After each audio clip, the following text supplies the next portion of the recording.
नमस्कार, नेशनल खबर देख रहे हैं आप और मैं प्रज्ञा झा। जैसे कि हमने आपको बताया कि आज हम इंडिया बुक ऑफ रिकॉर्ड के इस मुख्यालय में मौजूद हैं और तमाम जितने भी रिकॉर्ड होल्डर्स हैं जिन्होंने अपने लेवल पे कुछ अलग लोगों से करके दिखाया है, उन सभी से हम आपको मिलवा रहे हैं। और इसी कड़ी में हमारे साथ मौजूद होंगे डॉक्टर राजरूप फूलिया जी, जो कि एक रिटायर्ड आईएएस भी हैं और साथ में ही एक सिंगर भी हैं।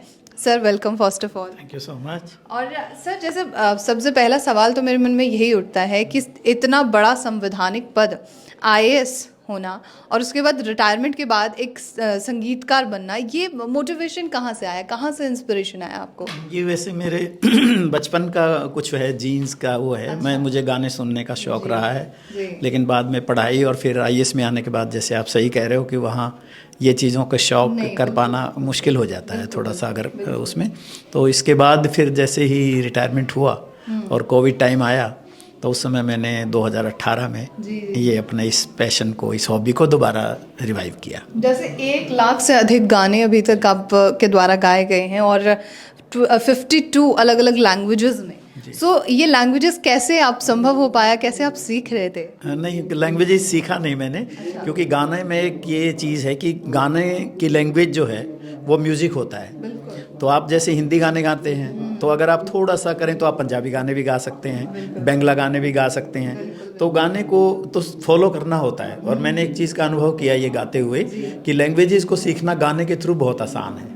मैं इसलिए सबको ये कहूँगा कि बच्चों को कहें कि वो ज़्यादा से ज़्यादा लैंग्वेज पढ़ें। पढ़ने में तो दिक्कत होती है, पढ़ने की में एक लैंग्वेज में भी बहुत टाइम लगता है, लेकिन गाने में कोई परेशानी नहीं होती है। अगर आपकी पकड़ है तो आप नई नई भाषाओं में बहुत अच्छी तरह से गा सकते हो। बिल्कुल सर। और जैसे गाने की बात है तो एक रियाज की भी बहुत ज़रूरत होती है, तो वो प्रैक्टिस आप कैसे कर पाए? हाँ, वो प्रैक्टिस ये होती है कि एक तो रियाज के हिसाब से भी कर सकते हैं, लेकिन गाना अपने आप में एक रियाज है।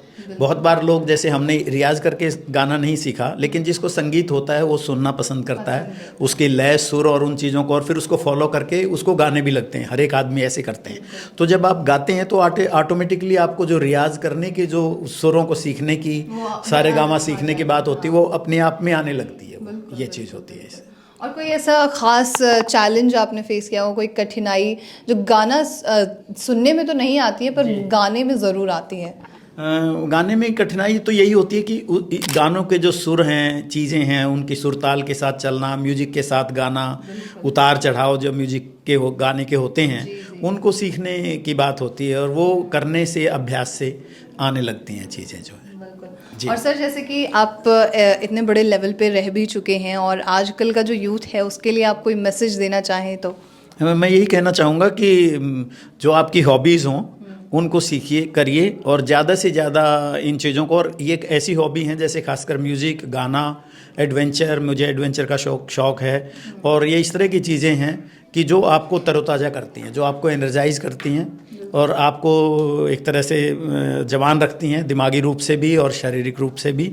तो इन्हें करिए, और ये आपके स्ट्रेस को भी हटाती हैं। ज़िंदगी के अंदर जो आपको स्ट्रेस आता है, परेशानियाँ, चुनौतियाँ या कोई डिप्रेशन, उदासियाँ आती हैं, उनकी ये बहुत बड़ी अच्छी रेमेडी और दवाई है। तो आप दिन में कितनी बार रियाज किया करते थे? मैं दिन में, मैंने तो बहुत 4 साल तक तो मैंने दिन भर गाया।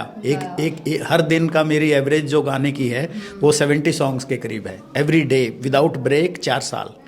और उस समय पे जब मैंने ये गाने का रिकॉर्ड बनाया 1,11,111 गाने का, उसी दौरान मैंने कुरुक्षेत्र यूनिवर्सिटी से 2 मास्टर्स भी किए हैं, एमए इकोनॉमिक्स और एमबीए, और तीसरी मास्टर्स मैं अभी कर रहा हूँ, एमए फिलोसफी फाइनल ईयर।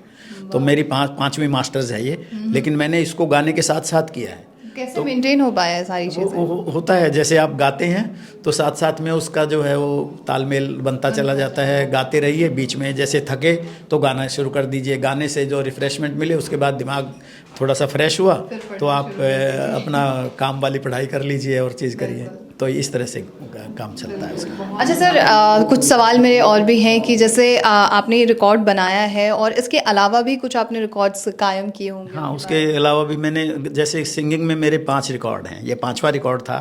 इससे पहले मैंने एक रिकॉर्ड बनाया था कि जो अनजान विदेशी भाषा है, इंडोनेशियन लैंग्वेज है, उसमें 16 घंटे कंटिन्यूस गा के एक दिन में 202 गाने गाए थे।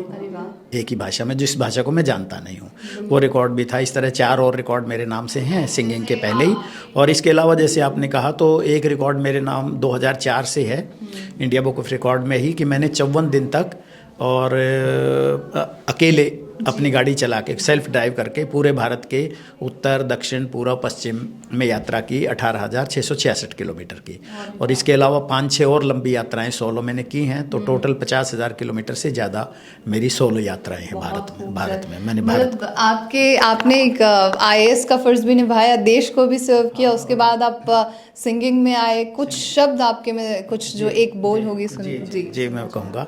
और उसके अलावा मेरे और भी शौक़ है, मैं रिवर राफ्टिंग करता हूँ, मुझे फ्लाइंग आती है, मैं मसूरी IAS एकेडमी का बेस्ट हॉर्स राइडर हूँ, मैं गोल्ड मेडलिस्ट हूँ। और पहाड़ों के दर्रे, हिमाचल के, उत्तराखंड के दर्जनों दर्रे, अधिकतर 14, 15, 16 हज़ार फुट के हमने पार किए हुए हैं। तो मुझे ट्रैवल का शौक़ है, घूमने का शौक़ है, ये तो ये काफ़ी हॉबीज़ मेरी हैं, उनको मैं ये रखता हूँ। और गाने में अभी क्या सुनाऊँ आपको, कोई गाना बताइए मुझे। सर कोई एक गाना जो आपने गाया है उसके कुछ बोल।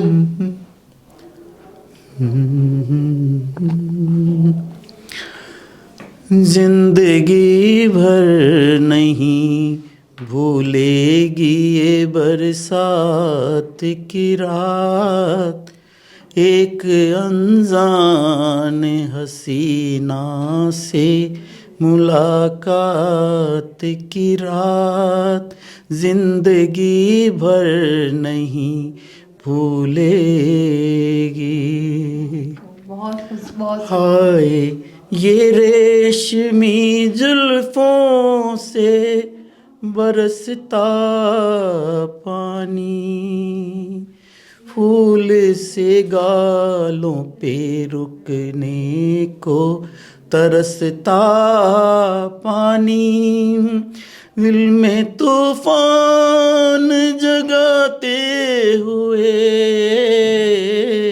दिल में तूफान जगाते हुए हालात की रात, जिंदगी भर नहीं भूलेगी ये बरसात की रात।